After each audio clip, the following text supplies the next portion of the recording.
10 minutos, muchos 10 minutos. 24 de julio, 48 horas de la inauguración de los Juegos Olímpicos en París. 57 atletas, posibilidad de oro, Marilady Paulino y otros importantes atletas de República Dominicana. Por allá está el miembro del Comité Olímpico Internacional Dominicano, Luis Mejía. De Baní ambos. Ambos de Baní. Bueno, se ha puesto el nombre de Baní alto. Pues Andrés, no faltaba más. Paulino. Bueno, hablemos de asuntos penales. Con nosotros está el abogado Francisco Álvarez Martínez, abogado de los tribunales de la República, también maneja los temas civiles. Buenos días, bienvenido. Muchísimas gracias por la invitación, un placer estar aquí. Yo le pregunté que si él era hijo de Francisco el Bueno o de Francisco el Malo. Y me dijo que de Francisco el Bueno, fue así. No, lo importante es que a mí no me lograron adjudicar el Pancho el Feo, el feo, que era el que venía así. ¡Wow! A propósito de temas penales y que nuestro compañero Pablo Maquini hacía la crónica y el comentario de las memorias presentadas por la procuradora Miriam Germán ayer. Y tú como abogado en ejercicio en lo penal, sería bueno una mirada a este ejercicio de 4 años de una mujer que comenzó como ayudante fiscal, pero casi toda su vida fue jueza hasta llegar a jueza suprema, y que de repente es procuradora general de la República en unas condiciones muy particulares. ¿Cómo ha visto esta gestión que concluye ya en unos días y que ayer formalmente la procuradora se despidió? Bueno, la verdad que el periodo que le tocó a la procuradora Miriam Germán fue bien peculiar. Primero, porque se estaba conociendo en paralelo un caso que afectaba la misma operatividad del Ministerio Público y de la Procuraduría, donde, por ejemplo, se habían intervenido fondos, personas e incluso estructuras que iban a ser aprovechadas por la misma Procuraduría, especialmente, por ejemplo, la gestión penitenciaria con la cárcel de Las Parras, y además de eso, un proceso jurisdiccional que iba generando conflictos administrativos, judiciales o incluso sociales y políticos que iban de una forma u otra torpedeando lo que era o lo que hubiese sido una gestión distinta sin que eso hubiese estado ocurriendo. Dicho eso, la visibilidad misma que la magistrada tenía al venir de la judicatura y eventualmente haber chocado cientos de veces con fiscales, miles de veces con fiscales, generó quizás un conocimiento transversal que desde otros foros no se tiende a tener. Y hubo un giro importante en lo que es la política criminal del Estado. A veces cuando uno oye política criminal del Estado, uno piensa que eso es algo que el presidente en algún momento dice que quiere hacer o que quiere promover, pero real y efectivamente, según la Constitución y según la práctica, quien dirige la política criminal del Estado es el Ministerio Público, porque es quien pone en ejecución las normas penales, las normas administrativas, y detectando las necesidades del día a día, puede entonces tomar medidas preventivas o reactivas. Y nosotros hemos visto que se ha acogido dentro de ese germen de un cambio de la política criminal del Estado, lo que en otros países, especialmente Estados Unidos, es algo muy, muy, muy típico, que son los acuerdos con el objeto de eficientizar los procesos. Los macroprocesos, sí, que son los más visibles, no son el día a día. Y esos acuerdos que se han visto en los macroprocesos es algo que también ha aumentado mucho en el día a día, en esos casos que no tienen visibilidad, que no son mediáticos, que no tienen, entre comillas, relevancia sociopolítica, lo que ha permitido también, de una forma quizás indirecta, promover un descongestionamiento de las cárceles, que no podemos olvidar es un gran problema que tenemos. El último estudio que yo pude revisar, que fue de hacer... Sobre todos esos acuerdos se hacen con los ricos, ¿no? ¿Verdad? Bueno, el problema es que los acuerdos con los ricos son los casos complejos del 370.6 del Código Procesal Penal, que conllevan una colaboración. Pero en el día a día, que normalmente el 99% de los casos no son complejos y en consecuencia no se benefician de esas disposiciones, tienen un criterio de oportunidad que es el del artículo 34 y siguiente, que son más naturales. Le voy a poner un caso tonto, es una persona que va a robar una batería, la batería explota, le corta un brazo, entonces el Ministerio Público prescinde de la acción penal porque el castigo natural fue superior a la pena. Entonces, esa modalidad, junto a las penas suspendidas, junto a la supervisión o el archivo provisional, se han utilizado para tratar de resolver un problema de fondo que es las cárceles no aguantan una persona más. Exacto. Estadísticamente hablando, hay como un 64-70% de presos preventivos. Contrario a lo que la gente cree, para mí, por lo menos, eso no es culpa del Ministerio Público, porque el Ministerio Público pide lo que entienda, aunque yo pienso que lo pide demasiado. Los jueces son los que también son débiles con la prisión preventiva, y la razón es simple. Para que te hacen una rueda de prensa en la escalera del Palacio de Justicia. Y es un problema muy puntual. Te hace una rueda de prensa y dice que lo hizo bien, que lo hizo mal el juez. Claro, pero el problema está en que nosotros no tenemos, y quizá de nuevo volvemos a lo que se conversó al inicio de este gobierno, de la reforma del Ministerio Público y el régimen carcelario, que se lo iban a quitar o se lo deben quitar con el Ministerio de Justicia. ¿Por qué? Porque tú tienes un Ministerio Público que te administra la cárcel, que te pide prisión preventiva, que luego decide o por lo menos supervisa quién te visita. El preso preventivo lo va a visitar su abogado o lo va a visitar un amigo, y eso lo sabe el órgano investigador. Incluso el acceso a las computadoras y a los celulares también está supervisado. Se dio una situación muy interesante con los primeros casos, me parece que fue el Coral, que los expedientes eran digitales, pero le cortaban el tiempo de la computadora en el recinto. O sea, un preso no puede solicitar permiso para tener su computadora en su cárcel, o le ponen horarios. Ese es el tema. Porque hay gente, por ejemplo, Escotado, tú conoces, el filósofo español, dijo que él recibió una condena que para él fueron unas vacaciones, porque era una cárcel muy limpia y lo dejaron investigar y escribir, y de ahí nació la historia de las drogas. Sí. Y yo siempre he pensado que si yo caigo mal preso, se dedicaría a solicitar eso.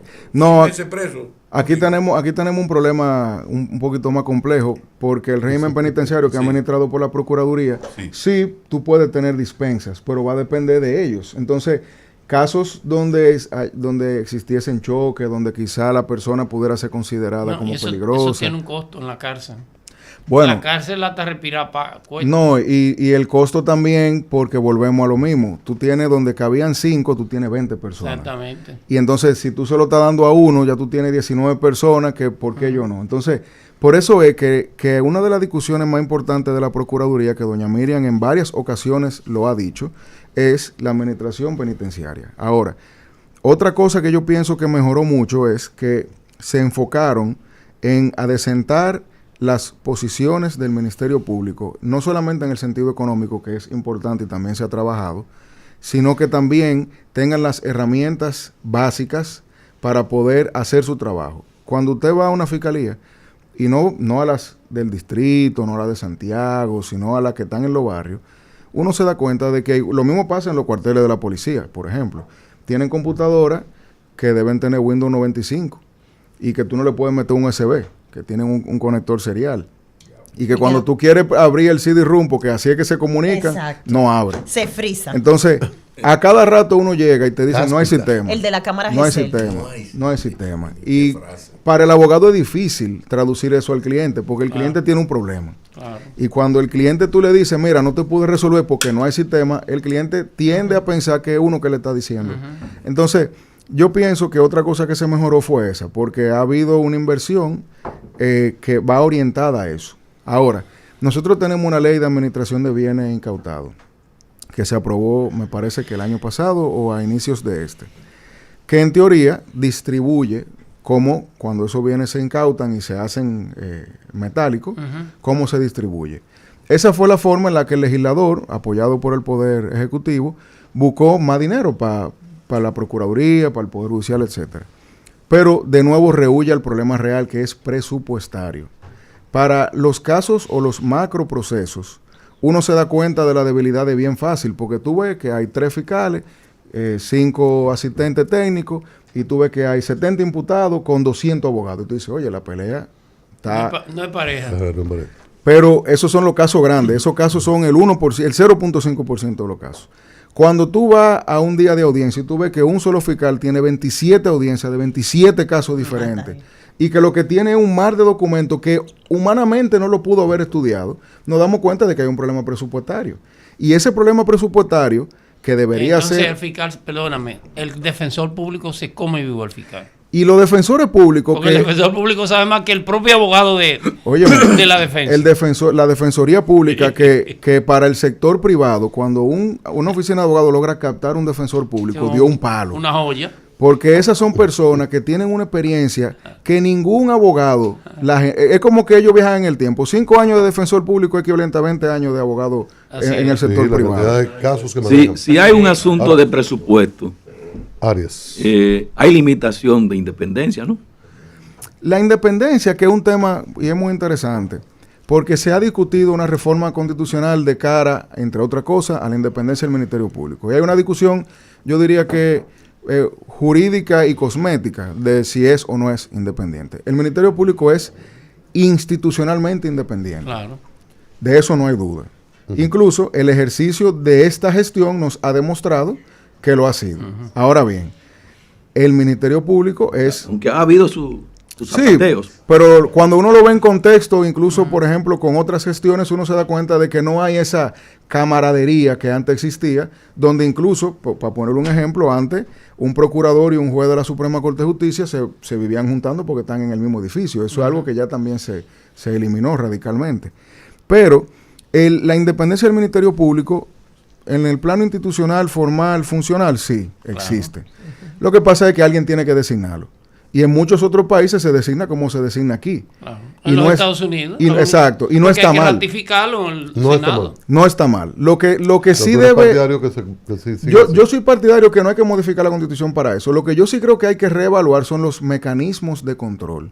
Porque para matar a Pero eso se Godzilla... hace por ley. Sí, Para pero matar. para matar a Godzilla y cambiar un procurador se tiene que hacer el mismo esfuerzo.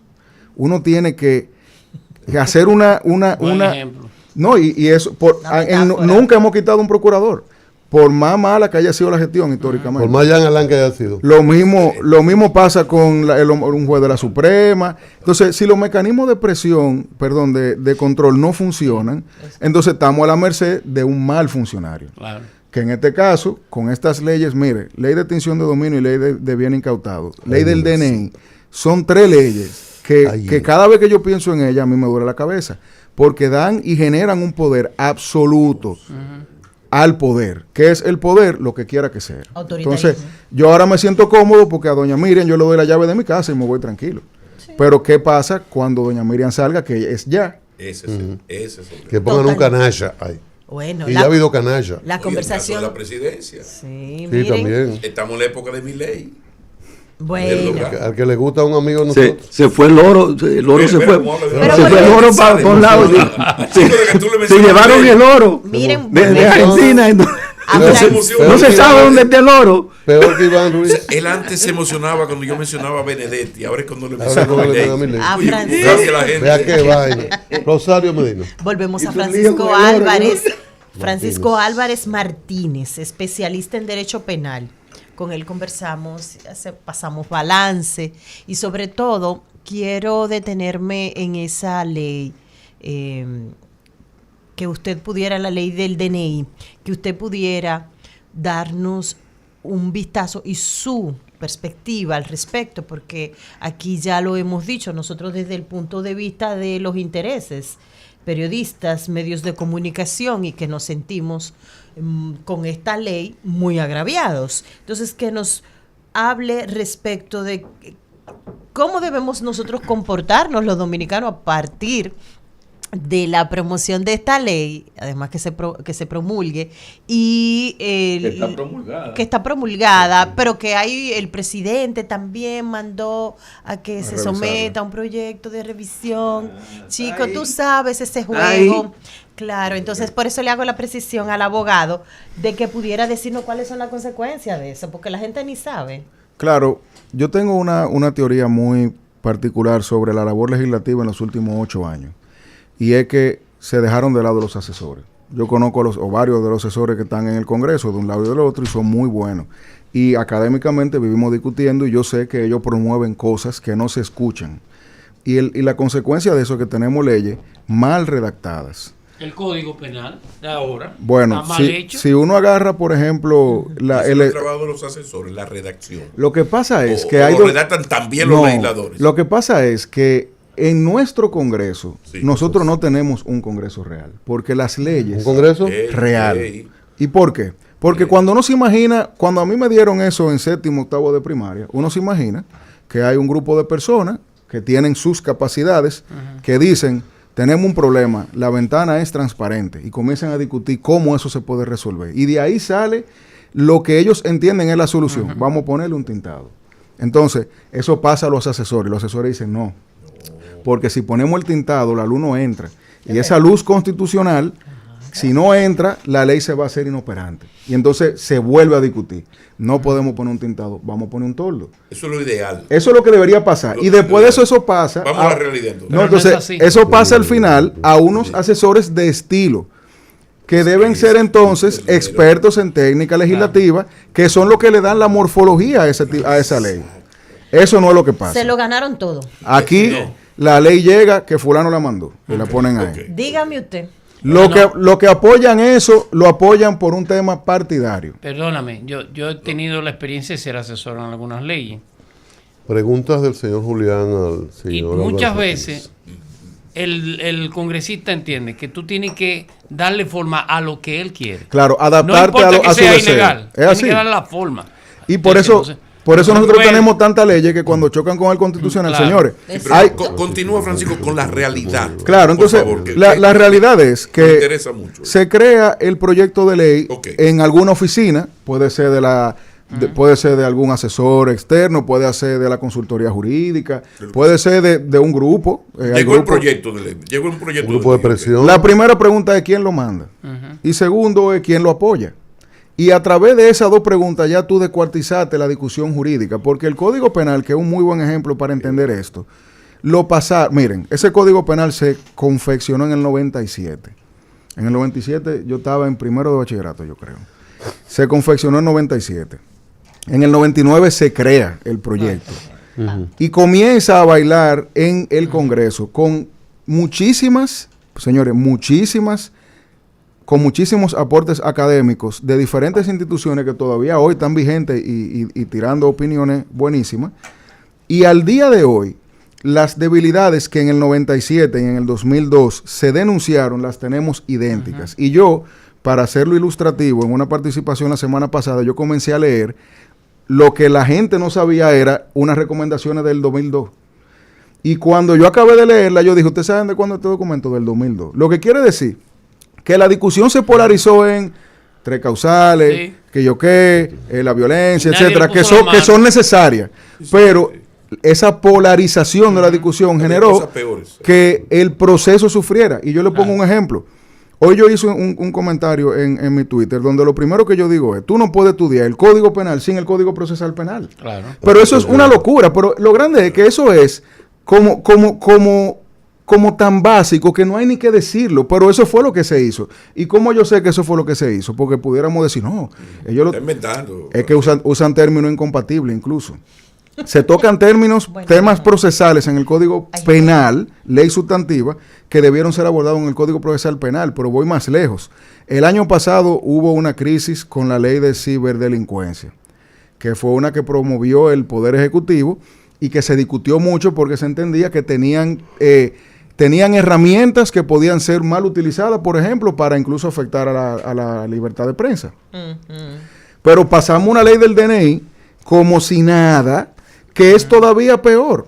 Pero además, el Código Penal en proyecto, cuando uno lee el articulado que habla, por ejemplo, de la difamación y de la injuria, que son dos cosas totalmente diferentes y siempre se hablan como si fuera lo mismo. Se ponen juntas. Son peores que lo que teníamos ahora. Y son peores que lo que tenía ese proyecto de ley de la ciberdelincuencia. Con relación a ese caso de la ley del DNI, hay varios recursos en la Constitución, en el Tribunal Constitucional, Eso tiene tiempo ahí. ¿Y Lo qué que pasa tiempo puede durar eso ahí? No, la verdad y mientras tanto se puede aplicar la ley. Sí. Bueno, la ley ahora mismo entre comillas existe.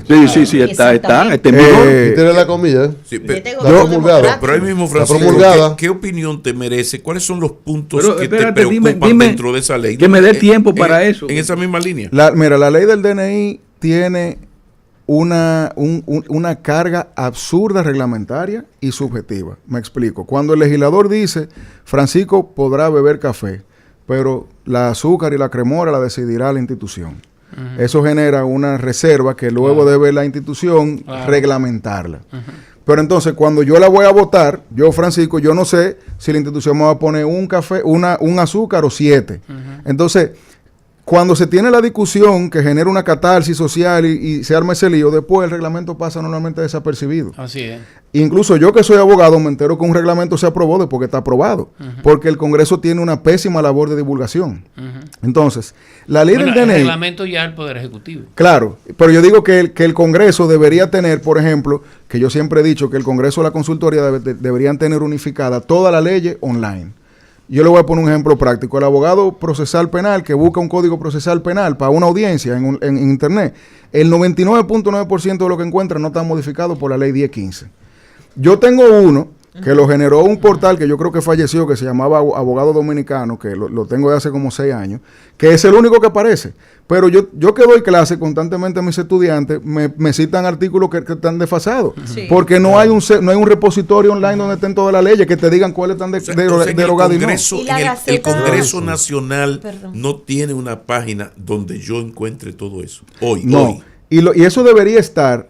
Pienso yo, eso debería estar, pienso yo, en la consultoría jurídica, que tiene un repositorio, pero que tiene un portal, claro, de consultoría, pero que hay que buscar, y para buscar hay que tener 200,000 parámetros, que cuando yo lo mando a buscar, yo prefiero buscarlo yo. Y la Gaceta Judicial, disculpe, Francisco Álvarez Martínez, no tiene esa función, la Gaceta Judicial. En teoría sí, porque la función de la Gaceta Judicial es de publicidad y de divulgación. Pero la verdad es que en nuestro país no se ha ni siquiera llegado a un punto mínimo donde eso fuese algo útil. Y yo lo digo porque constantemente, ¿qué pasa el abogado? El abogado está en una audiencia. El abogado contrario cita una ley que uno no tiene a mano y uno de una vez lo busca en el celular. Y uno encuentra 7 links, uno que no abre, uno que se queda medio cargado, y todos son de cosas que no son el gobierno. Así es. Entonces, uno de los problemas que nosotros tenemos, que debió ser resuelto ahora con la labor de codificación del Código Penal, fue agarrar todas esas leyes que están dispersas, que tienen relevancia penal, traerla a la mesa y decir, ok, vamos a hacer un código. Porque la labor de codificación de Napoleón, del 1810, fue, vamos a reunir todas esas leyes, consuetudinarias o no, y vamos entonces a hacer un libro. Porque ese libro es lo que el ciudadano va a poder agarrar y leer y decir, ok, ¿qué yo puedo y no puedo hacer? Y lo va a leer. Y va a saber dónde encontrar la información. Pero hoy, los ciudadanos andan caminando sin saber que hay leyes especiales que no están en el código, que tienen sanciones penales y ellos no lo conocen. Ahora, si nosotros tenemos perdóname, hay algo peor todavía. Y es que el código tiene un giro de manera tal que algo que es punitivo, que debería ser punitivo, aparece como si fuera sanciones administrativas. Y ahí hay un tema muy importante. O sea, te está diciendo, está clasificando las infracciones en grave, leve. Eso no tiene, eso es absurdo totalmente. No, y la razón de eso está, y eso es también de nuevo, yo no lo sé como un hecho, pero la redacción de este código a mí me parece que fue influenciada por administrativistas. Ahí voy. Por eso mismo que usted dice, una de las críticas que yo hice en lo que subí hoy fue eso mismo, las sanciones, la clasificación tripartita que nosotros tenemos de Francia desde hace 100 y pico de años. Que es correcta. No, y que es correcta, o por lo menos a mí me gusta, pero claro, que es la que tenemos. O sea, cambiar eso hace que se olvide 200 años de jurisprudencia. Correctamente. Y no coincide con el Código Procesal Penal. No. Entonces, ese es el problema, y reitero, de cuando estas normas se quieren... un giro de sanción pecuniaria y administrativa. No, y la nomenclatura procesal es muy importante. Correctamente. Nieto de don Francisco Álvarez Castellanos. No, pero él se ha ganado su nombre. Francisco Álvarez Martínez, abogado penalista, nieto de don Francisco Álvarez Castellano. Francisco Álvarez Martínez, abogado penalista, está con nosotros. En lo que publicaste. ¿Por qué Julián dice que Francisco? En lo que publicaste. Es un pleito entre abogados. En lo que publicaste, Francisco, está, lo acaba de mencionar, necesaria inclusión del Código Procesal Penal en la ecuación. Dice que debemos alejarnos del populismo penal. Los temas pendientes consensuados. Espérate. La clasificación de las infracciones, la acaba de mencionar. Derogación de legislaciones dispersas y la unificadora. Recuperar proyectos de ley necesarios y olvidados. La labor de divulgación orientada al cumplimiento. Le faltó uno ahí. Y cuidar los elementos del tipo, etcétera.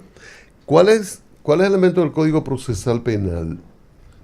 Deberían mirarse para que haya armonía con lo que se está discutiendo allí, porque de repente nos concentramos, como tú referías, en las 3 causales, y casi a la puerta de la aprobación, ya contenida y quizás retirada por meses o por años a partir de lo que planteó el presidente en la semanal. Pero cuando nos aproximamos a la aprobación, de repente salieron como 20 macos. Sí. Como 20 diabluras, espérate, la jurisdicción penal militar la iglesia y aquel. Mire, eso nace, y ahí yo voy a hacer una ilustración de cómo es el Congreso Dominicano. Fíjense que hace una semana, tanto el Senado como los diputados, especialmente las presidencias de ambas cámaras, llevaban en un carro de Fórmula 1 el código. Y eso había que conocerlo y eso había que darle para adelante. El presidente mandó su línea y ayer ambos presidentes estaban hablando de que eso hay que estudiarlo con calma. Oye, entonces, cuando nosotros como sociedad vemos eso, yo lo digo yo, que no tengo ningún vínculo partidario, claro. yo me ofendo, porque es que eso me demuestra que es que el Congreso Dominicano. Independencia. Claro, porque los congresos... Pero independencia en el Congreso no hay. Claro, pero aún técnicamente eso fuese así, que vamos a tomar la palabra a todo, porque al final hay que capitalizar esa buena voluntad, independientemente de dónde venga. Hay un problema con el código, y yo voy a comenzar, por ejemplo, identificando que el código procesal es el que en teoría debe tratar los temas de la prescripción, el tema de las interconexión entre una pena y otra, el trato diferenciado o no de cuando hay un concurso. Esos concursos es cuando hay más de un ilícito. Ese tema que se está tratando en la ley sustantiva, que es una ley de reglas, principios y tipos, normalmente no de detalle. Exacto, se debe dejar para el manual, el manual de cómo se aplica eso. Así es. Ahora, además de eso, nosotros tenemos un problema que eso lo denunció en una participación mi amigo Naces Perdomo, que aparentemente el código, como se estaba conociendo, no era una ley orgánica. Y el Código Procesal Penal sí lo es. Claro. Entonces, si tú tienes un código que choca con otro, un código, no una leycita, no un código, y uno ya se va a subsumir por un tema de jerarquía, pero además, todas las legislaciones, y eso no es algo nuevo, al final te dicen todas las leyes que derogan. Claro. Deroga la ley 1, le deroga la ley 2, deroga el artículo 7 de la ley 8. Así, este código no lo decía. O sea, que íbamos a estar a la merced de cada juzgador de entender que cuando dos disposiciones choquen... ¿Cuál prevalía? Entonces, por eso era que yo decía la semana pasada, no hay forma de que esto sea... ¿Y cómo se explican esas falencias? ¿De qué manera? Porque nos fuimos como sociedad con el amague. La discusión pública era la menos relevante procesalmente hablando. Por ejemplo, las causales. Yo le voy a poner un ejemplo. Las causales son un clamor real. Y yo puedo entender que estemos a favor o en contra, porque ya eso es... a mí me puede gustar el café de una forma y a ustedes de otra. Esa es mi decisión. Ahora, yo lo que siempre he pensado es que al final el Congreso es el que uno tiene. Yo voté o no voté por una gente, es un tema democrático. Si a mí no me gusta como el congresista vota o reacciona, yo lo que tengo que votar por otro en la próxima elección. Coincidencia total. Pero al final del día, ¿cuántas veces se ha devuelto el proyecto por ese tema y no por los temas que hacen inoperante el proyecto mismo? No, es que cuando eso pasó, cerraron el código y más nadie le puso la mano. Entonces, ahora que lo sacan otra vez. Y eso nace de que la discusión nunca fue jurídica y académica, fue de costo político. Pero de también hay costo otro político. Exacto. El problema en todo esto es de Es lo que costo pervierte político. Pero, Lo que Francisco ha Álvarez, me gustaría Pero en esa misma línea también del tema de contenido y profundidad. Se saca, en este proceso, se saca el tema de 3 causales, ya no está. ¿Y por qué continúa la misma postura, la misma discusión y la actitud como si estuviera el tema, y la excusa como si estuviera el tema del código para no proceder? No, lo que pasa es que los grupos que requieren que eso se incluya dicen, si lo sacan, se olvida la discusión. Y es verdad. Pero no tienen mayoría. No, ni claro, siquiera. por ahí voy. Entonces el malo es el Congreso. Hacen ruido. Porque los congresistas tienen que votar lo que ellos entiendan. Claro. Y por eso fueron elegidos, son representativos. Sí, claro, pero Pero mira, tú mencionaste Francisco, yo a Nasser. agradezco mucho que una persona tan entendida como Sí, tú sí, muy lúcido, hayas muy claro. expresado esto, porque ayer hablábamos aquí, Sí. yo decía, bueno, mira, a mí no me gusta el Congreso en sentido general.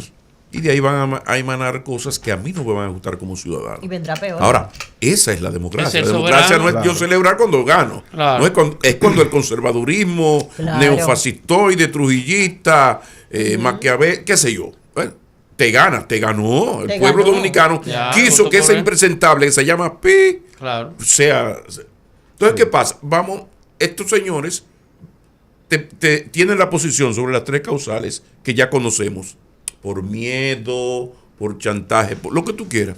Bueno, pero vamos arriba. Déjame preguntarte algo. O sea, porque hay un temor, pero pero antes Sí. de eso, hay un tema delicado que es lo de la ley del DNI. Me gustaría, entonces, como se habla tanta caballá en esto de Twitter, la ignorancia celebrada, es una vaina del carajo. Los puntos álgidos, los artículos preocupantes de esa ley, verdaderamente. Claro, la Desde ley, tu óptica. la ley del DNI, en su articulado, tiene, y yo lo voy a decir de manera atomizada, tiene por un lado una posibilidad de la DNI, de la Dirección Nacional de Inteligencia, de tener acceso a documentos y a informaciones que antes debían ser a través de un juez. Me explico. Hoy el Ministerio Público quiere saber, por ejemplo, que yo tengo en mis cuentas y tiene que ir a un juez Claro. y decirle al juez, ¿Por qué? Francisco, ¿Para qué? ta. ¿Para Y se la van a dar, porque honestamente claro. se la dan siempre. Por Pero supuesto. hay un rastro jurisdiccional y hay un filtro. Ahora bien, según la ley del DNI, Sí.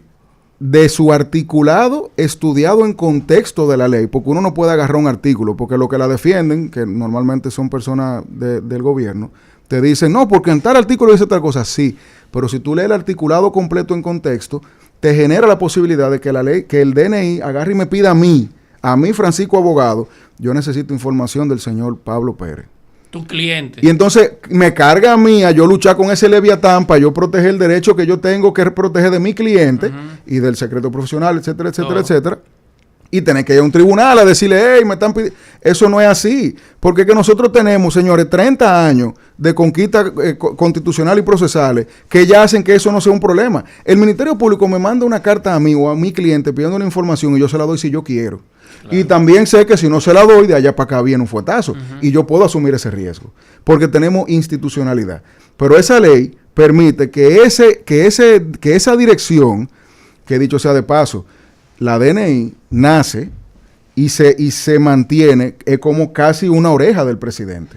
Ya no, Claro. ya está en las Fuerzas Armadas. No, pero lo que quiero decir es que tiene que rendir informes. Funciona Claro. así. Entonces, El DNI Ya es una entrega dependencia de la no, Fuerza Armada.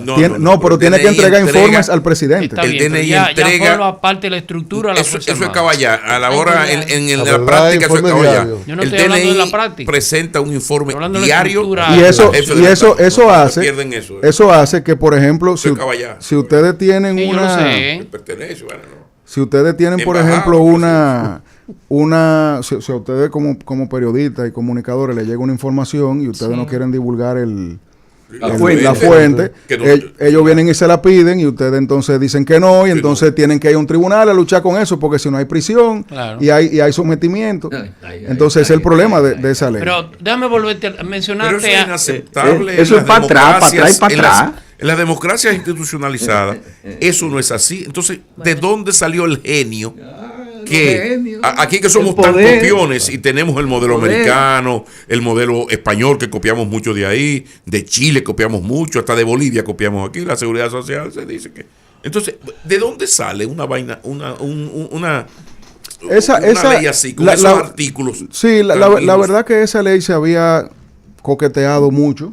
Sí, no es una creación dominicana, pero lamentablemente los legisladores, y eso ya de nuevo es una percepción mía, los legisladores oficialistas frustrados en su momento por la ley de ciberdelitos, que fue muy reprochada. Esa fue una ley y se discutió mal, porque de nuevo, y eso es un tema de la prensa dominicana, a veces la prensa oye un comentario y compra una consigna y se mata con esa consigna. Sí, es horrible. La ley, por ejemplo, la ley Mordaza, entre comillas, se agarró de ahí la prensa y se puso monocromática. Ese era el Leviatán, eso era el fin del mundo. Y se iba, la causa de todos nuestros males. Pero la ley era buena. Lo que había que discutir era un artículo, claro, y modificar la nomenclatura que usaba en ese artículo. La prescripción mencionante. Lo que entiendo de esto, Francisco, es que también es buena la de DNI, organiza el DNI, le da una estructura legal, porque desea una oreja, desea algo que está ahí, que funciona, derivado del SIM. De repente, bueno, vamos a organizar esto, vamos a meter en la legalidad, vamos a hacer una estructura, pero que tiene, qué sé yo, 3, 4, 5, 6 artículos que deben replantearse. Sí. Pero en el fondo lo que entiendo es que se organiza algo que está ahí, que no hay control de eso y que lo maneja un presidente a discreción.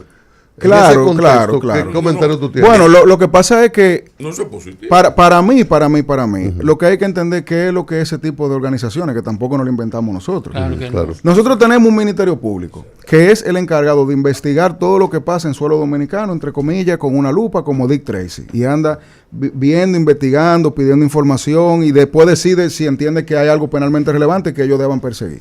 Tiene derecho a hacerlo. La DNI, que viene siendo equivalente, obviamente con sus diferencias, al M16 de Inglaterra, el Mossad, el DNI cubano. Son instituciones que están orientadas a macroestructura, crimen organizado, claro, temas de terrorismo, cosas transnacionales. No, así yo, Francisco, estoy haciendo un fraude.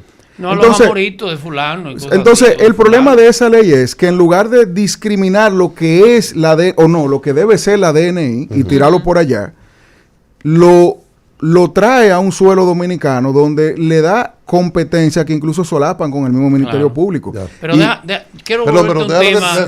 Déjalo que termine, porque yo le he preguntado del fondo y cuando uno lo examina en el fondo, parece que se quiere darle una manera legal, colocarle en un ámbito legal, sí, pero que tiene unos vicios. Sí. Entonces yo lo que quiero es... No, y mi ponderación es que de nuevo, y eso es algo que lamentablemente lo vemos cada vez más, las leyes cuando tienen algún tipo de conflicto como ese, y tú oyes voces, porque las hubo, voces que se alzaron y explicaron técnicamente, no la parte política, claro, técnicamente porque habían deficiencias, y incluso uno nada más tiene que poner en Twitter y uno ve la discusión de aquel momento, de una vez salen los legisladores a desconocer esas voces. Claro. Que mire, hay muchos juristas que pueden tener vínculos partidarios, pero cuando hablan hay que escucharlo, nada más porque no son unos locos, aunque después tú lo descartes.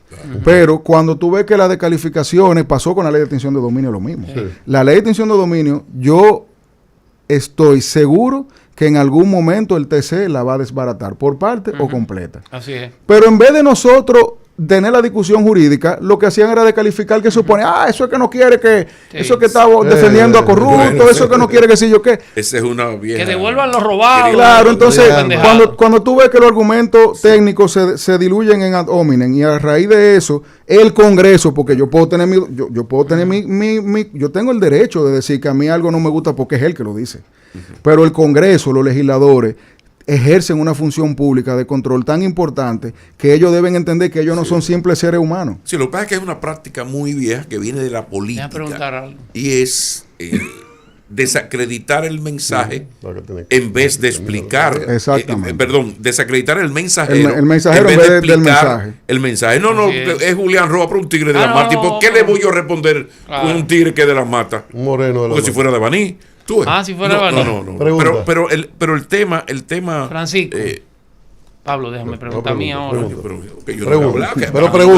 Así siempre. No comentario, pregunta. Pablo, Pregunta, que tú vas a tener la semana entera para comentar. Francisco, el tema de la prescripción. Dice Nasser que eso es populismo judicial. Eliminarle los límites a la prescripción de la corrupción. ¿Cuál es tu opinión? Eso, yo estoy totalmente de acuerdo con Nasser. Mire, yo voy a averiguar ahora lo de Lili. Si el tren se robaron unos cuartos, quién se lo robó. Y a venir a someter o a quitarle bienes a 6 generaciones más para allá. Todos los herederos. Entonces, volvemos a lo mismo. La Constitución dice que la corrupción podrá tener un trato diferenciado. Claro. No te está diciendo que pudiera ser imprescriptible. Nosotros somos parte de convenios que sugieren la posibilidad de la imprescriptibilidad, la sugieren. Ahora bien, ¿qué es lo que dice el Código Penal? Dice 20 años. 20 años es muchísimo. Porque tú sales de la función. No, pero ahí voy. Son 24. No, pero ahí voy. El Código Penal dice 28. 20. No, el Código Penal dice 20 y el Código Procesal Penal dice que la corrupción, que el plazo para la corrupción comienza a contar cuando después que tú sales del cargo. Así es. Pero yo voy más lejos. ¿Tú sabes cómo se resuelve eso? Si el Congreso hubiese discutido esto, yo tengo una solución. Bueno, yo tengo lo que yo creo es una solución.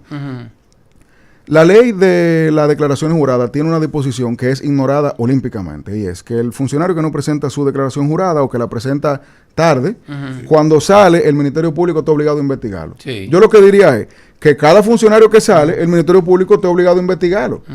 Es decir, una investigación de oficio adjudicada al funcionario saliente, obviamente de cierto rango, generaría la posibilidad de que eso no pase. Porque ¿cuál es el clamor social?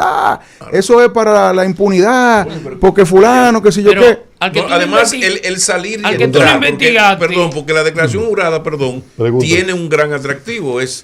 Yo entré 4 años a un puesto y declaré estos bienes. En 4 años, donde no tuve tiempo para trabajar en otra cosa, yo tripliqué mis bienes.